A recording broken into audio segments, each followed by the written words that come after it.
Welcome to the second day of the Empowerment Coaching 5-Day Emotional Reset Challenge.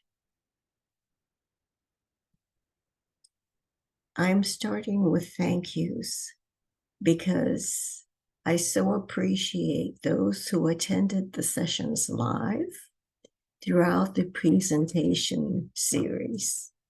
I am re-recording this particular session and others as well, because I ran into a lot of technological issues in the beginning of most of the session. So I'm thanking the universe for providing me incentive to re-record, because as I am doing this, I feel much more on top of what I need to say and feel very much gratitude for the opportunity to present this, as I may have mentioned yesterday, because it represents how I am showing up in the world. And I lived playing small most of my life. And the series of presentations is about my journey, sharing my secrets, the keys that I found to transformation.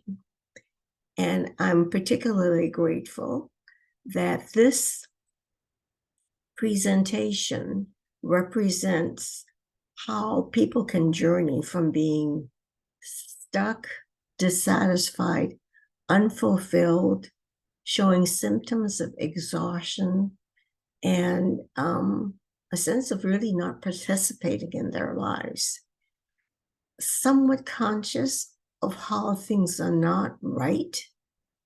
And this, hopefully, this series will point out what may be stuck.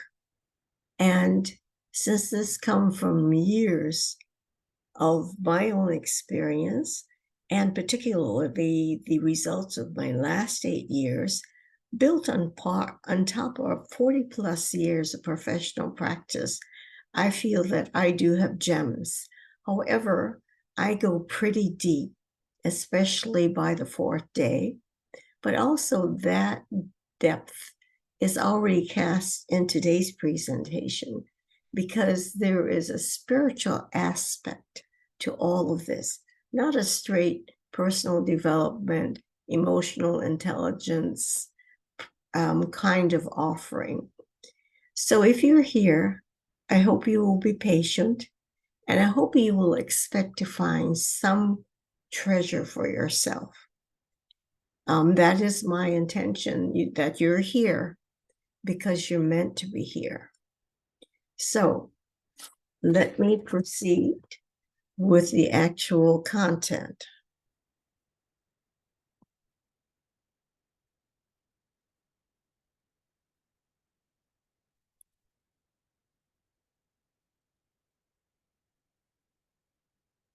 I'm presenting to you the keys, the secrets in the A.C.E method. A standing for aware, accept, awaken. C, change, choose, connect. E, empower, evolve, expand. Today, we're dealing with the A. And the A, this photo represents physical pain. But what I'm going to do is talking about emotional pain. Before I begin, however, getting into the material, I want to just share a different kind of aspect of myself. This A.C.E system represents my moving on to another plane of my life, something that was sort of predicted by numerology. My number is 22. It's a master number, a paradigm shifter. And I thought, for decades, in my 40s, in my 50s, when am I going to see this part of my destiny?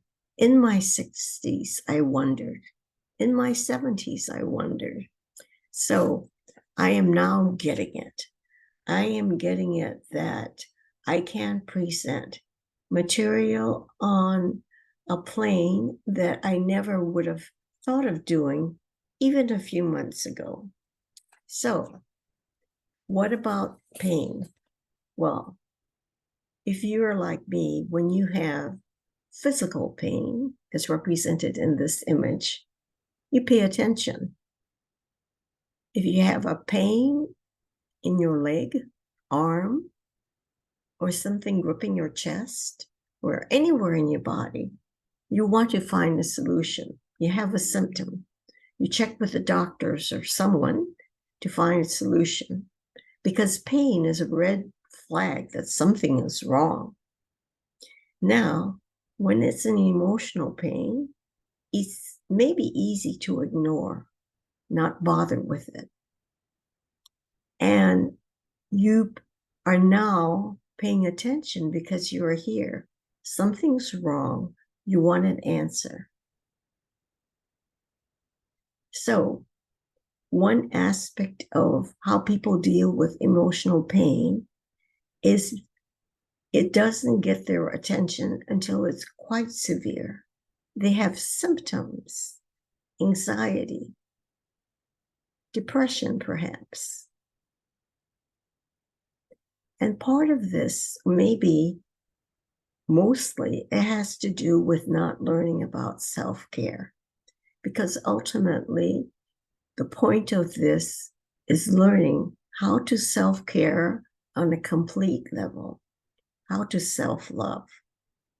So, if you have been finding solutions to things that are your challenges, perhaps you may be clued to the fact that what this presentation is about finding keys to your emotional pain, which you may have been too busy to pay attention to, or perhaps feeling ashamed about how you felt, anxious or depressed. You know, drug companies are really smart. I don't know whether you've noticed this from a larger perspective, but they don't talk about symptoms until they have solutions for them. They have a medication, and then they go on the air to talk about various things like depression, even, or cystic fibrosis. That's something that came to me. Rheumatoid arthritis. When they find the drug, they talk about it so that they can offer it to the public and make huge amounts of money. Diabetes. So, I am talking to you about the emotional symptoms because I want to present a path, the A.C.E system, so that you can feel better. You can even be happy. You can get to a place of standing in your well-being so that you can be confident, motivated rather than bored and uninspired at work, engaging with others instead of withdrawing or tolerating an unsatisfying marriage or love relationship. Having money come easily instead of being worried about your bank account that doesn't seem to have enough for emergencies or fun. Best of all, being calm and peace instead of frantic, worrying, stressed. This is the first A, awareness. And as you will look and remember the other A's, acceptance and awaken, it's not the usual thing people talk about in terms of personal development. I have brought my spiritual insights and practices to this presentation.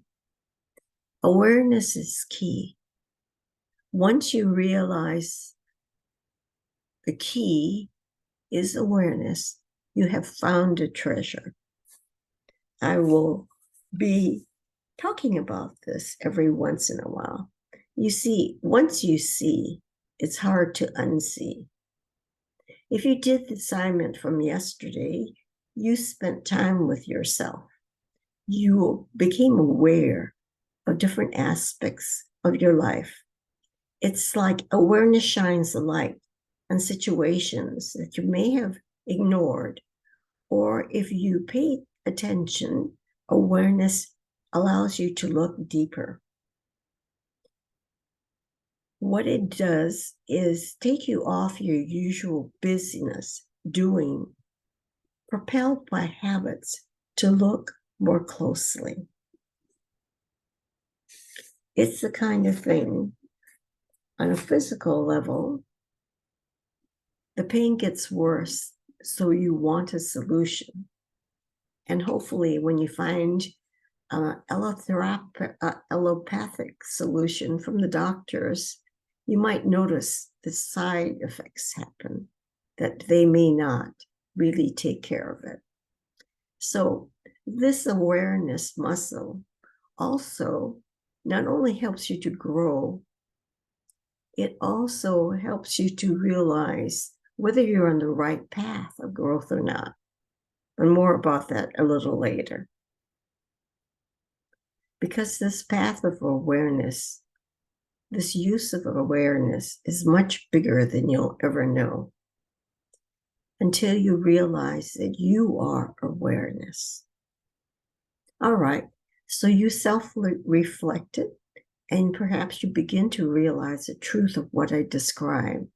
The practice of self-awareness, self-reflection brings in awareness. And now you know more about yourself. By being here, you have demonstrated your commitment to your well-being. You spent time with yourself. You acted on self-love, even if you don't realize this. Self-love, which I'll explain more and more.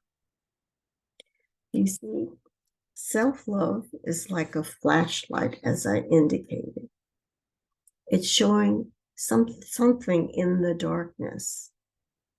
And it's essential unless you don't mind stumbling and running into things.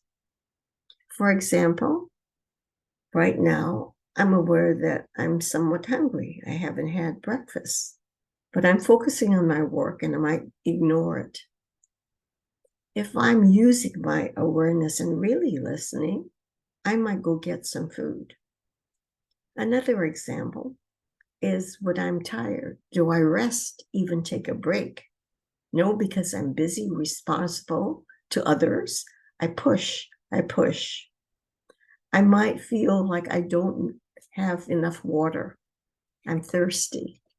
But most of the time, we drink water because we're told we're supposed to drink 8 glasses a day, not because we're thirsty. And the reason why this rule was necessary is because most of us have lost our sense of thirst. When we ignore a signal long enough, say of being needing water, it stops signaling us. Just like hunger, after many signals of hunger, it just disappears. And that's an important principle that governs symptoms or sign. When you ignore it long enough, it either intensifies as emotional pain or begins to diminish. And then you're in the same place with something wrong, but now you can ignore it. So, a brief story. I attended Barbara Brennan School of Healing 20 years ago. We were fascinated by this remarkable teacher, Barbara Brennan. In our last year, we're in a class where she was talking with a student who was presenting a client. And no sooner had she started, Barbara interrupted and said, I know who you're talking about. I can see her medical records. And here is what I have to tell you. If we weren't impressed by Barbara by that time, we were blown away. You see, her psychic abilities were so amazing in that context. And because we were there, we wanted that psychic ability as well. We were focused on it. Yet, in her book, which was our primer, main study for 4 years, Hands of Light, I read in it that we want big, impressive kinds of signals, like being able to read a medical record from just a conversation. Yet we ignore basic signals, like being hungry, like being tired.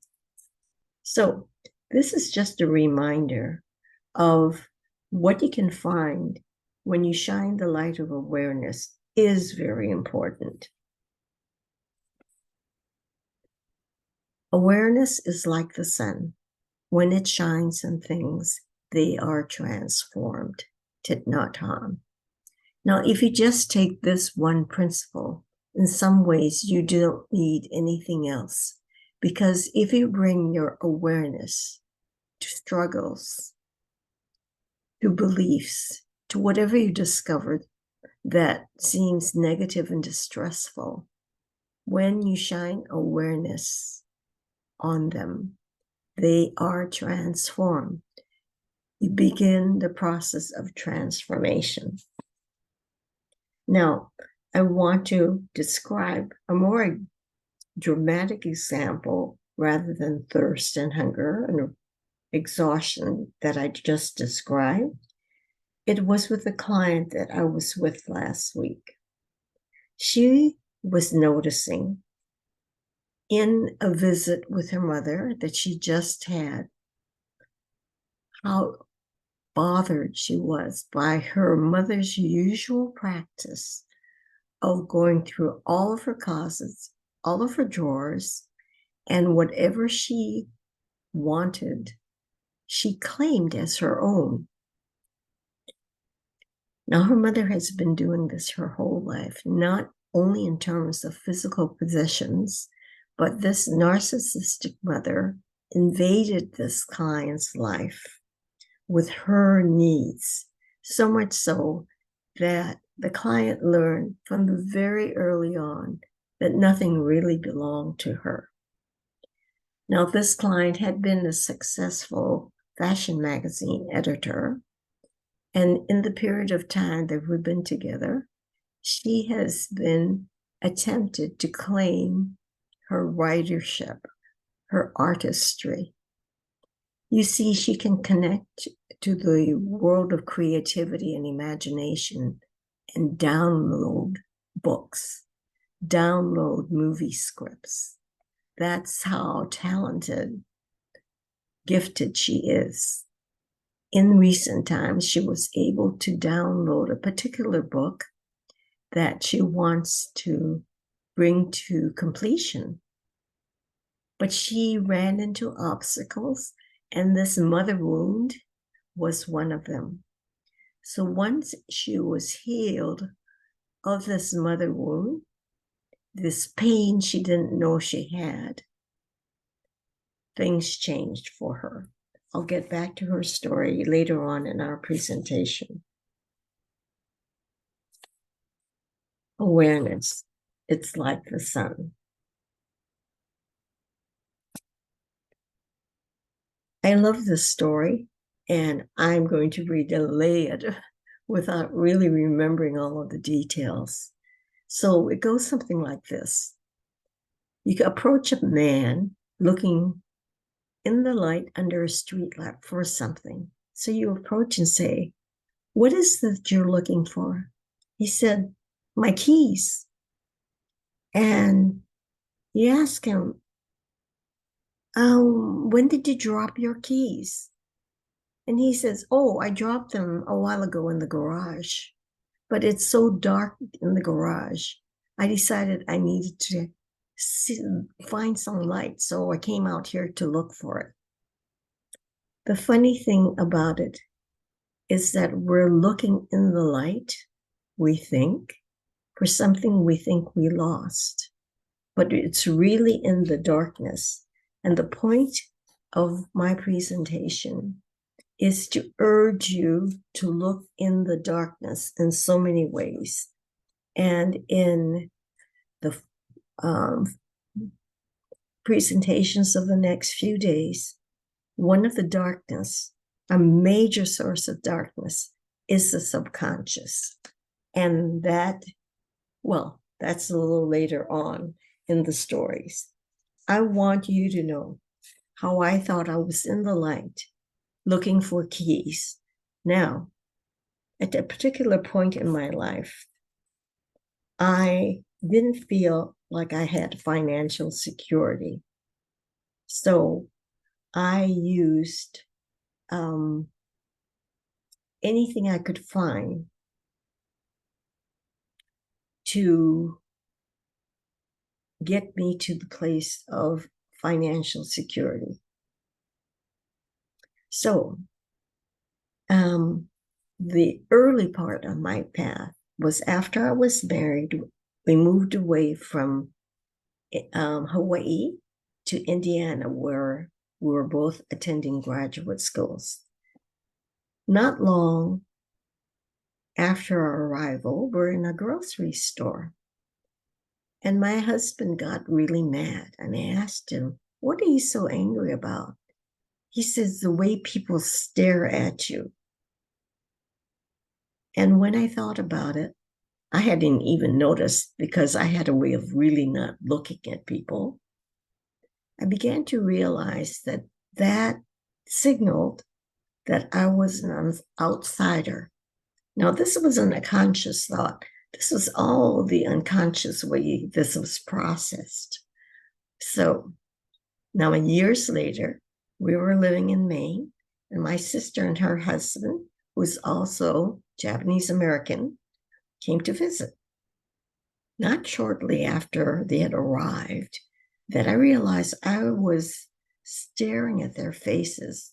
Something was wrong. And then I realized their faces were so flat. Because for the past few years, all I saw were Caucasian white faces.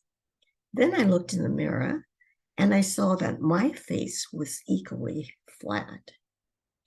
I realized how unconsciously I had rejected part of my identity. You see, when we reject parts of ourselves, when people treat us in a negative way, we think there's something wrong with us, and we hide that part. I'm talking about early in childhood when we experience trauma in these obvious ways or subtle ways, and we begin to hide pieces of ourselves. So I hope that you're getting the idea of how important awareness is. I would say that I had an insight that awareness in getting how I had rejected myself was a big aha in my life. Awareness brings such moments. Now, you, as I had early on in my life, very weak awareness muscle, and I needed to strengthen it. And I still need to strengthen it after practicing awareness for many, many years. You see, oops, I jumped ahead. I will talk about building your awareness muscles in a bit, but up to now, my descriptions have shown you that awareness is important in this time because you need to find out all of the things in your life that don't work. Because once aware, you can begin to find solutions, to bring things out of darkness, begin to change things that you may not thought you needed changing. The second of the way, A's, is acceptance. Maya Angelou, acceptance is the first step towards peace.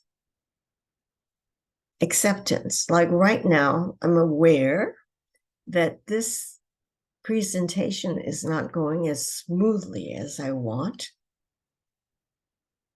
And I could struggle with it and let it bother me, or I could simply accept, okay, this is what it is. It's not perfect.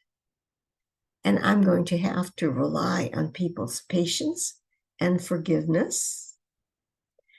When I accept that, and when you do, we can be at peace and calm as we proceed through this. I love when I read things from Albert Einstein that isn't about science. He says, once we accept our limits, we go beyond them. And this is what this presentation is. It's looking at our limits more and more. And rather than be simply distressed about them, if we simply accept them, not only do we have peace, but when we see our limits, when we accept them, rather than stress about them, we can go beyond them. I went to the next slide. So I want to tell you a story about a friend of ours who has been struggling with 2 cancer diagnoses in the last 10 years. I've been around him more recently, and this is what I heard about what happens to him when he gets assigned an assessment by the doctor that throws him into fear. He works with it. He is with it for maybe an hour or 2, and then he accepts it. And then he's at peace and just can go on with what he needs to do. That many people who don't do this process of acceptance stay in struggle. So that's the key. Whatever is happening in your life, when you don't accept it, you struggle, you resist it, you try to find a way of not believing it's true, or you take the seriousness of the diagnosis or pain, and you seek solution after solution. One of the first things, or the second thing you need to do, is accept. Because when you accept, you stop your struggles, you're at peace.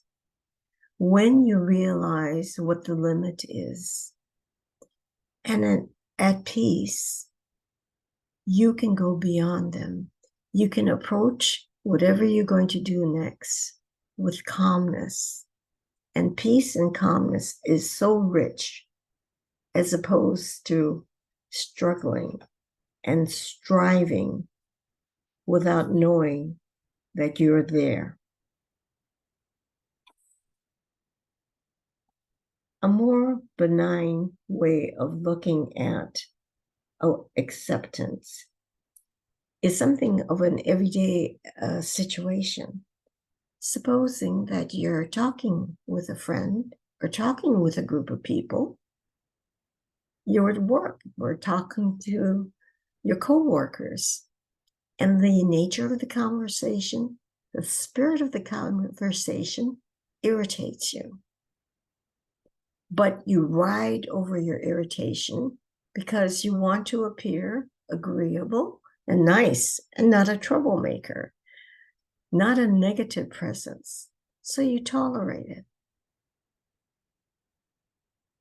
You don't accept your feelings of irritation, which tells your heart that this is not serving me. This isn't something that I want or is good, but you stay. But if you accept what the message is, you might say, oh, I'm going to excuse myself because I don't really need or want to be here. So when you accept your reactions, your irritation, you can choose and make a decision, different decision. So now you had an extreme case of acceptance and minor case of acceptance. Now we can get to the topic of awakening.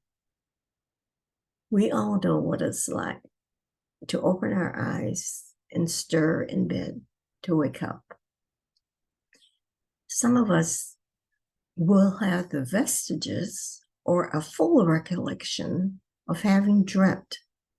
Sleep often is a period of dreaming. And some of us have such wonderful recall. And it's wonderful because experts say that dreaming is an opportunity for the subconscious to tell you something that is been out of your daily awareness. I have a recurring dream, and the recurring dream is no matter what situation I am in, I'm going somewhere. And I never get to my destination. If I'm in a city or town, I'm going to different sections, looking and looking. And I don't really know what I'm looking for, but I know I'm not finding it. This nightmare occurred until recent times in my life, over and over. And the message as I look back reflects the search that I had been on all my life and not finding it. The search may have begun when I was 7 and I had been molested by the neighborhood boy. I looked up to the stars that night, asking God, where are you? And it's a theme that reflects everyone's real search on earth to want to return to the realm of love, to God, however that is known to you. So that as a teenager, I got involved in evangelical Christianity. Later on, when we were in Indiana, I believe, we became fascinated by a young Indian guru and attended his initiation. Then the search for God became dormant as we had a family and I was a mother. And then I taught because I had a graduate degree. So life went on sort of usually, but the looking for God remained deep inside. And then 8 years ago, intuition came to me and I was redirected in my life on a path that led to where I am today. I found the keys and I have found my connection to source, to spirit, to the God I was looking for at age 7. Now, the dream that you wake up from physically is one version of a dream. And another version of the dream is what Don Miguel Ruiz of the Four Agreements, who says that, here's a quote, we have a dysfunctional dream of the planet. Humans are mentally sick with a disease called fear. The symptoms of the disease are all the emotions that make humans suffer: anger, hate, sadness, envy, and betrayal. Take that in. This is the dream of the planet. So everything that we see in the world and the way we participate in the world is a dream. It's not real.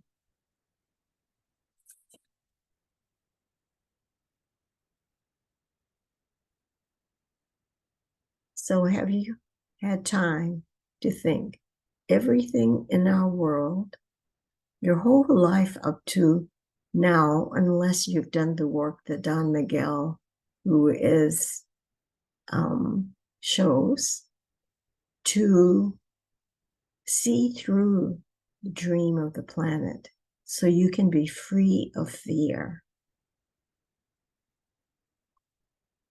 Now, this is something that I have concentrated on almost every day, to accept that I'm dreaming my life.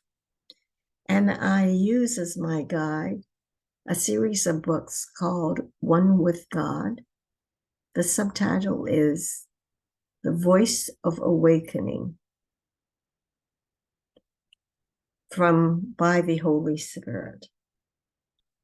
Now, another way that I want to express how my dream was made so much tougher is that you see the point here, how emotions cause people to suffer. When I was very young, I absorbed the Japanese culture of Stoicism. So I buried a lot of my feelings. And what I came out, or what guided me from so early on, was the need to be good. I'll explain more of that in future presentation.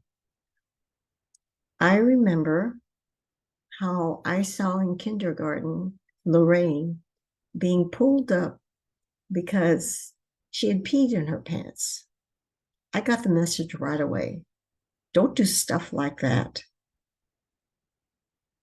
So it led to a life of conformity. A life of conformity that created so much pressure. Now, if you become aware enough, you realize the pressure that you feel of having to conform to the people around you, conform to the work culture, conform to the American culture to survive the society, in the fads, in how you should behave, get vaccines or not. There is always pressure. For many of you, the pressure to succeed and or the pressure of perfectionism. All of this because we adopted the dream of the planet. Now, awareness and acceptance is what allowed me to wake up from the dream to where I am right now, feeling alive, confident, and at peace. Even now, when I'm thinking, I hope I'm making sense. So, I'm going to move to another strange part of this movement into my material. I'm going to have, and I will every day, have a section called Using Your Imagination. You will hear how I stress intuition, imagination, and inspiration. Now, some of you are thinking, oh, goodness, this is getting strange. I don't know whether I want to participate in this, or I'm not going to get into this. I'm pessimistic, you might feel. I don't trust this. So notice whatever responses you had as soon as I put imagine. Hopefully, your response was, oh, this will be fun. I can be curious. And those who felt some resistance in you, notice it, accept it, and say, I'll try something different. I'm willing to go along with this. So, what I want you to imagine, and to get to a place of imagination, I use this process. To close your eyes and begin to pay attention to your breathing. Because every breath that you watch makes the next one deeper. And the more you relax, the more of your body becomes aware, expands in breathing, breathing in many more oxygen atoms, molecules. Continuing to watch your breath brings in relaxation to your body and possibly into your thinking mind as well. This allows us to move from our current place to a space of imagination that you knew as a child, where you got to play, maybe have imaginary friends, maybe draw, paint, where you had freedom to create. And now, in the space of imagination, I want you to imagine looking at the successful people you know as an adult in your world. Can you think and imagine what one of them is like? Someone like Oprah Winfrey, Meryl Streep, or some person you're acquainted with whose life is enviable. So imagine what their lives are like and all the things that they have in it. The opportunities, the recognition, and you imagine how good it must feel to have that.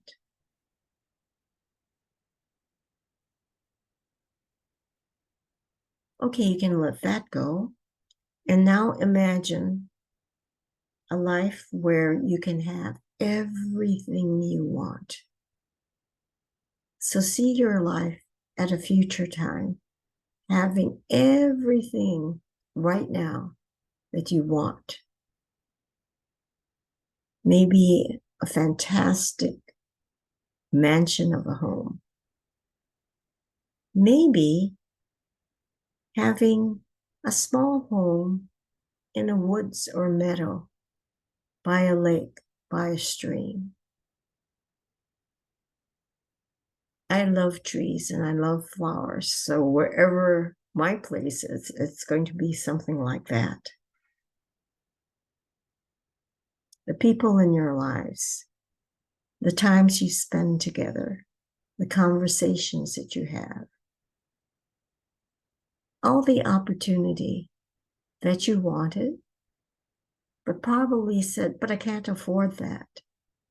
So that now you can imagine having everything you want to do because you can't afford it, because you have more money than you know what to do with. So we're going to stop this imagination exercise, because whatever you dreamed of will become clear as a true vision and dream for you as you practice what I present. And at the end, the clarity that you have will enable you to move in the right direction. You met your first commitment slide yesterday, and in today, I want you to write on your pad, I, your name, continue to reflect for at least 15 minutes before tomorrow's meeting on how aware you think you are. It's funny.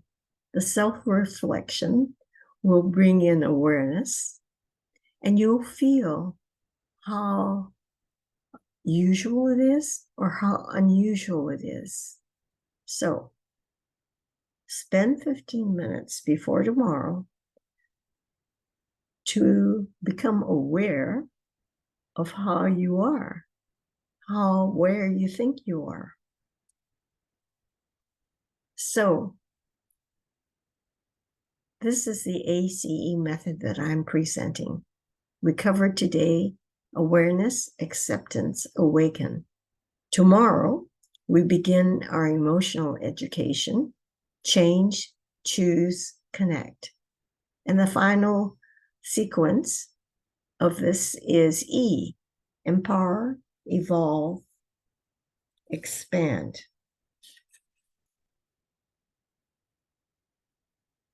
The C of tomorrow will be change how you deal with your emotions, choose to receive their messages and guidance, and connect with your inner child.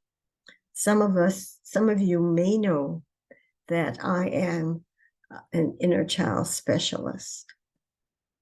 Attention, this is my sign that an assignment is coming for you to do between today and tomorrow.